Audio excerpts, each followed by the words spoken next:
Tabik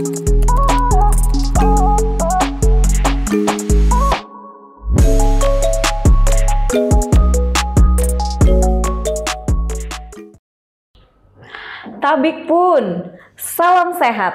Halo pemirsa, apa kabar? Senang sekali kita berjumpa kembali di podcast Rumah Sakit Advent Bandar Lampung. Satu program yang senantiasa memberikan informasi dan edukasi seputar dunia kesehatan. Pada episode kali ini kita kembali berjumpa dengan narasumber kita, Dr. Bambang Kurniawan, SPOG. Dan pada kesempatan ini kita akan membahas tentang satu topik yang merupakan satu penyakit yang sangat-sangat ditakutkan oleh kaum wanita. Apa itu? Hari ini kita akan berbincang-bincang terkait dengan kanker serviks. Halo dokter, salam sehat dok. Salam sehat juga Mbak Intan. Baik dokter, terima kasih sudah hadir kembali di studio Rumah Sakit Advent. Nah dok, seperti yang saya sudah sampaikan di awal tadi, hari ini kita akan berbincang-bincang terkait dengan kanker serviks. Kanker serviks, ya. Jadi langsung aja nih dok, sebenarnya apa sih kanker serviks itu sendiri? Ya, jadi yang dimaksud kanker serviks itu adalah suatu kelainan pada perubahan pada sel-sel di leher rahim atau serviks pada perempuan. Seperti kita tahu di perempuan itu ada yang namanya rahim atau uterus ya. Itu di bawahnya itu antara penghubung antara rahim atau dengan vagina itu ada yang namanya leher rahim. Nah, disitulah terjadi perubahan sel-sel yang abnormal yang akhirnya bisa menjadi suatu keganasan yang disebut sebagai kanker serviks. Jadi apa sebenarnya yang akan dialami oleh seorang wanita yang mengidap kanker serviks sehingga ini menjadi satu momok bagi kaum wanita dok? Iya, sebenarnya ini menjadi hal yang sangat menakutkan terutama bagi kalangan kaum wanita. Ini disebabkan karena kanker serviks ini adalah kanker ginekologi yang paling tinggi kejadiannya pada seorang wanita.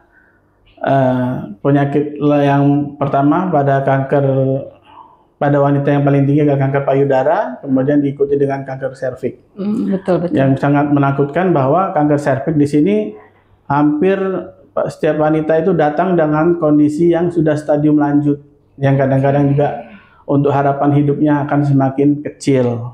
Itu kadang-kadang sangat menakutkannya di situ. Oke dok, jadi berbicara tentang tingkatan atau stadium kanker serviks sendiri, sebenarnya ada berapa tingkatan stadium sih dok? Ya sebenarnya kanker serviks kalau kita sederhanakan itu ada mencakup 4 stadium ya. Stadium 1, stadium 2, stadium 3, stadium 4. Ya. Di mana masing-masing mempunyai komplikasi dan risiko yang berbeda-beda. Makin tinggi tingkat stadiumnya otomatis akan menimbulkan komplikasi yang hebat dan risiko kematian juga akan makin tinggi. Oke, nah tapi seperti yang dokter sampaikan tadi, kebanyakan ini pasien-pasien yang datang itu sudah sampai ke stadium yang tinggi ya dok ya, atau bahkan stadium akhir. Itu kenapa kok bisa seperti itu dok? Sebenarnya apa sih gejala-gejala yang dirasakan oleh seorang penderita kanker serviks sehingga kok dia bisa sampai tidak merasakan adanya kelainan? Ya sebenarnya yang jadi masalah sekarang bahwa seorang pasien kadang-kadang datang stadium lanjut itu penyebabnya adalah biasanya kanker ini berjalan secara pelan-pelan gitu ya. Jadi kadang-kadang pada awal-awal dia tidak menimbulkan gejala dan dianggap sebagai belum mengganggu dan sebagai penyakit biasa saja. Ya gejalanya biasanya adanya suatu keputihan yang tidak sembuh-sembuh, yang berbau biasanya ya. Kemudian kalau berhubungan keluarkan darah, waktu berhubungan. Yang ketiga kadang-kadang terjadi pendarahan di luar haid, ya. Atau pada saat usia sudah menopause dia ada pendarahan yang dianggapnya kok saya menstruasi lagi. Sebenarnya itu kita harus curiga adalah suatu keganasan.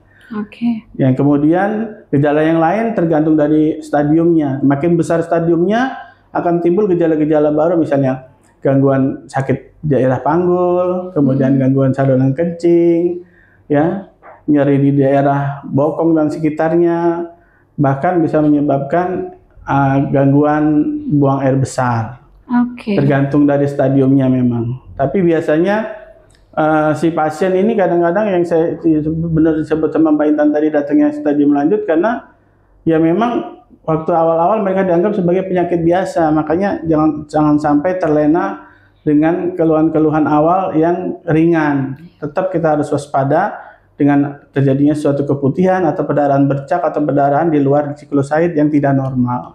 Kira-kira begitu. Nah dok, sebelum kita berbincang lebih lanjut, sebenarnya apa sih dok penyebab utama dari kanker serviks ini sendiri?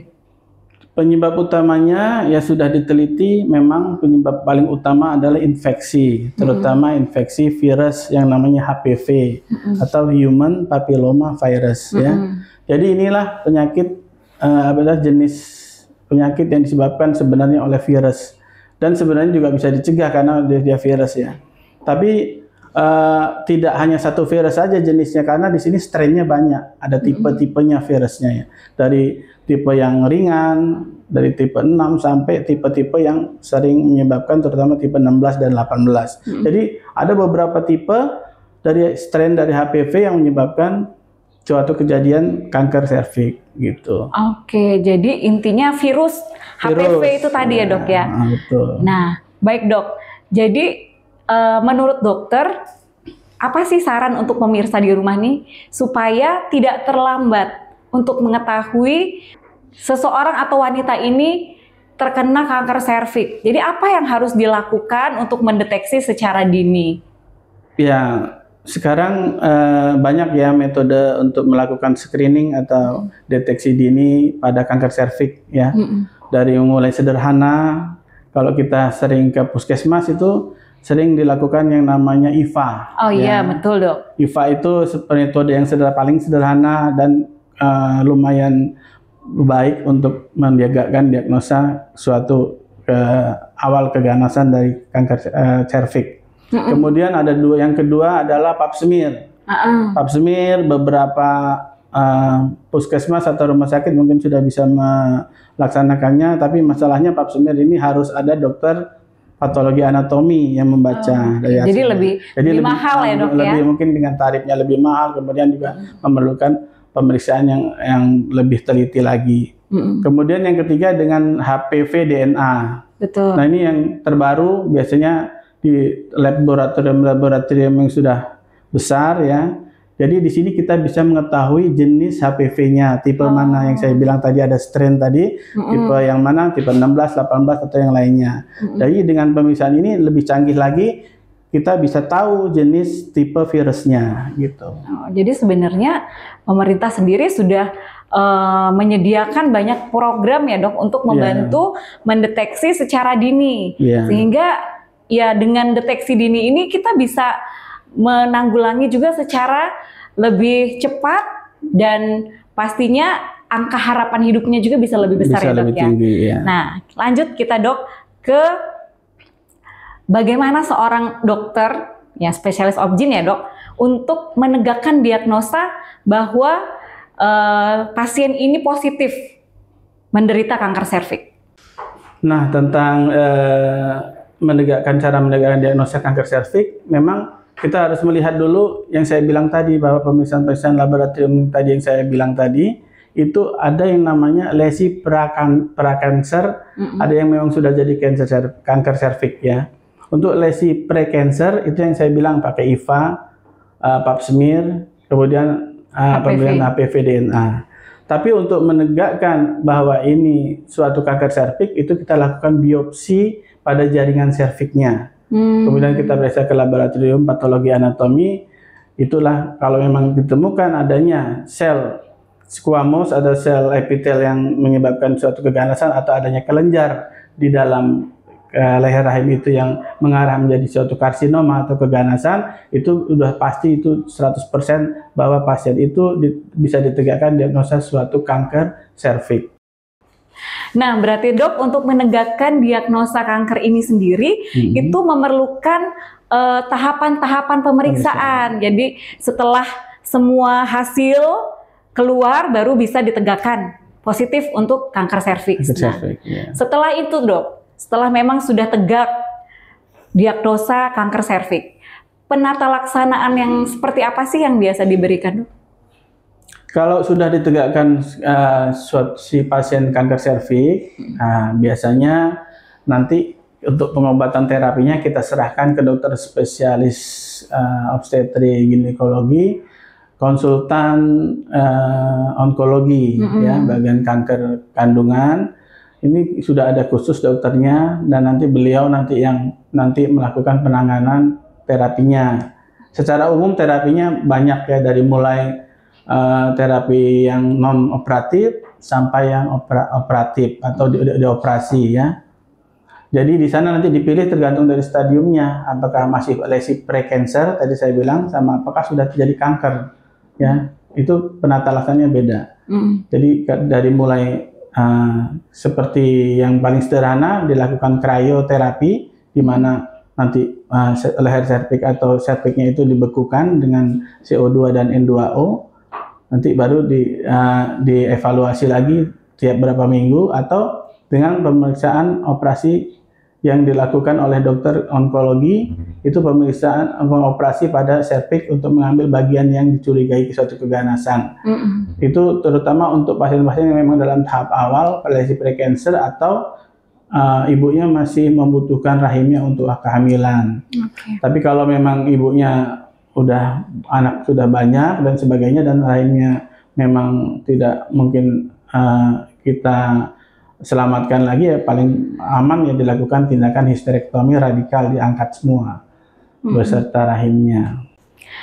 Baik dokter, ternyata mendengar dari penjelasan dokter ini, penata laksanaan untuk kanker serviks ini sangat kompleks ya dok, dan pastinya membutuhkan para ahli-ahli yang harus bekerja sama untuk memberikan terapi yang sesuai dan yang paling baik untuk si penderita kanker serviks itu sendiri. Nah selanjutnya dok, yang paling penting harus diketahui para pemirsa di rumah. Tadi kita sudah tahu tentang definisinya apa, penyebabnya apa, gejalanya seperti apa, pengobatannya. Nah sekarang apa sih yang bisa kita lakukan untuk dapat mencegah terjadinya kanker serviks itu sendiri? Ya, sampai saat ini penyakit kanker serviks adalah penyakit yang bisa dicegah ya. Beda dengan penyakit-penyakit yang kanker yang lain. Makanya pemerintah juga berusaha untuk sampai sekarang melakukan pencegahan kanker serviks. Kalau saya lihat kemarin dari berita bahwa anak-anak usia sekolah sudah waktu dilakukan BIAS, bulan imunisasi anak sekolah, anak perempuan terutama usia SD kelas 5 dan 6 itu sudah dilakukan vaksinasi HPV ya dari pemerintah tahun 2023. Ya mungkin kan baru, tapi saya harapkan ini terus berlanjut sehingga nanti generasi kita terhindar daripada penyakit-penyakit yang bisa dicegah seperti ini. Jadi intinya adalah pencegahannya hanya bisa dilakukan dengan vaksin, ya. Makanya yang paling baik vaksin itu dilakukan pada usia-usia muda atau belum melakukan aktivitas seksual. Itu lebih paling bagus, ya. Makanya saya bilang tadi di bulan imunisasi anak sekolah, pemerintah tahun 2023 sudah mulai yang baik sekali untuk pencegahan penyakit ini. Kemudian untuk yang terutama yang ibu-ibu atau wanita yang sudah melakukan hubungan seksual, itu sebaiknya dilakukan juga vaksinasi, karena itu di sana risiko terjadinya risikonya akan lebih besar ya. Selain itu juga harus dihindari faktor risikonya. Apa saja faktor risikonya? Yang pertama adalah melakukan hubungan di usia muda atau menikah di usia muda. Yang nggak tahu juga, pengalaman saya sampai saat ini kejadian menikah muda cenderung sekarang makin meningkat. Iya betul dok. Atau anak-anak atau usia di bawah 18 tahun sudah hamil ya kadang-kadang. Nah inilah jadi masalah mungkin nantinya. Yang kedua, jangan berganti-ganti pasangan ya. Dan ini juga berhubungan dengan penyakit menular seksual juga ya. Jadi jangan berganti-ganti pasangan, itu faktor resikonya. Yang ketiga, salah satu yang dibilang di penelitian itu adalah merokok. Ternyata bisa juga menyebabkan resiko terjadinya kanker serviks.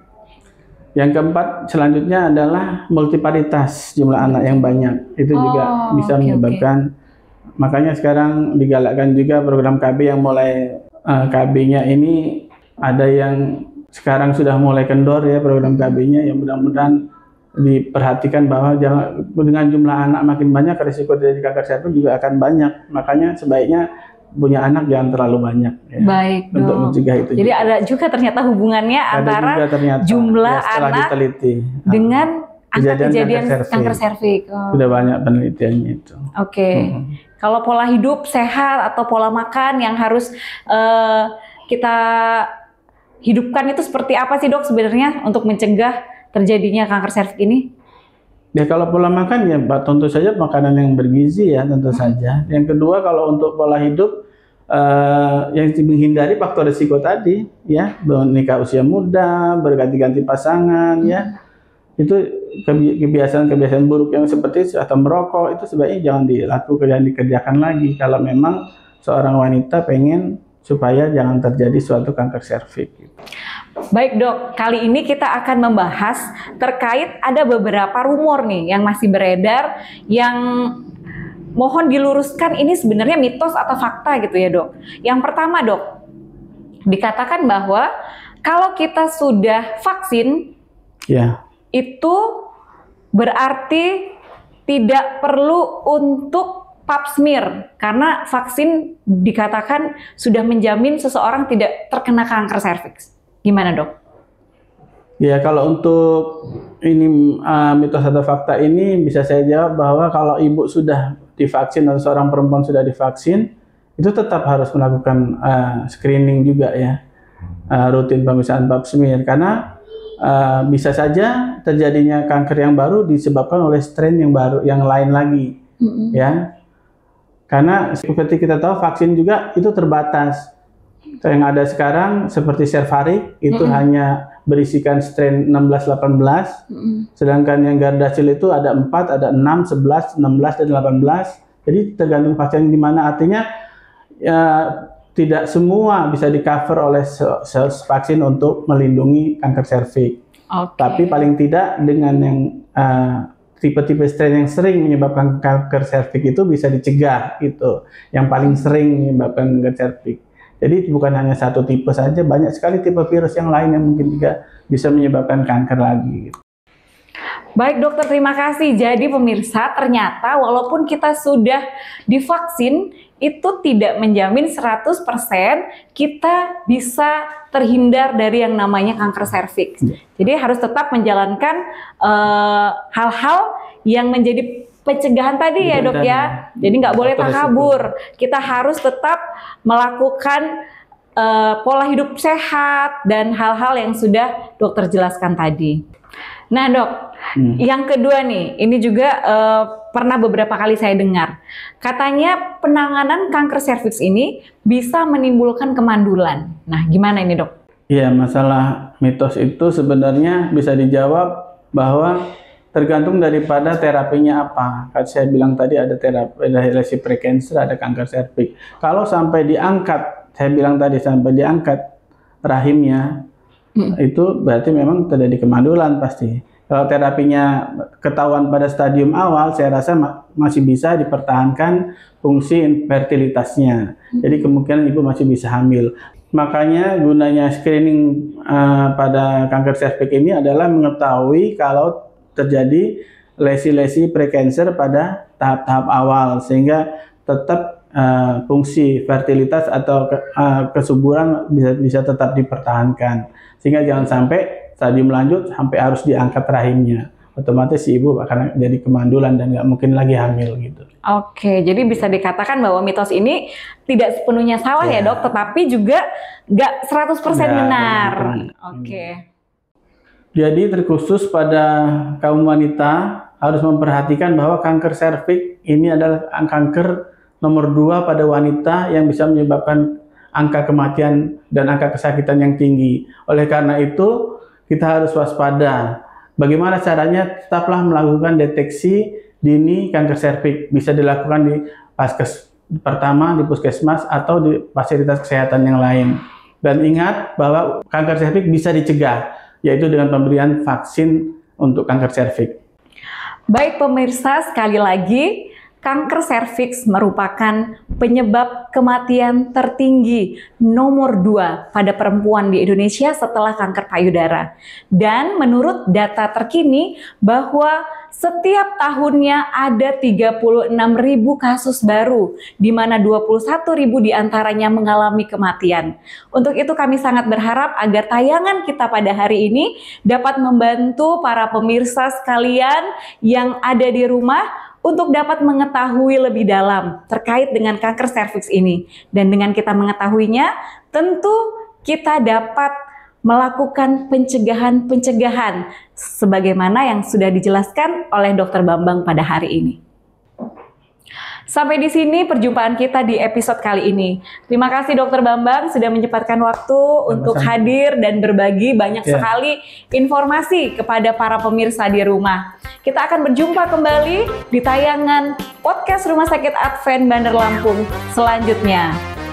Untuk itu pemirsa, jangan lupa untuk memberikan subscribe, like, komen, dan juga mari kita men-share program ini agar lebih banyak lagi masyarakat yang dapat mengetahui tentang informasi kesehatan ini.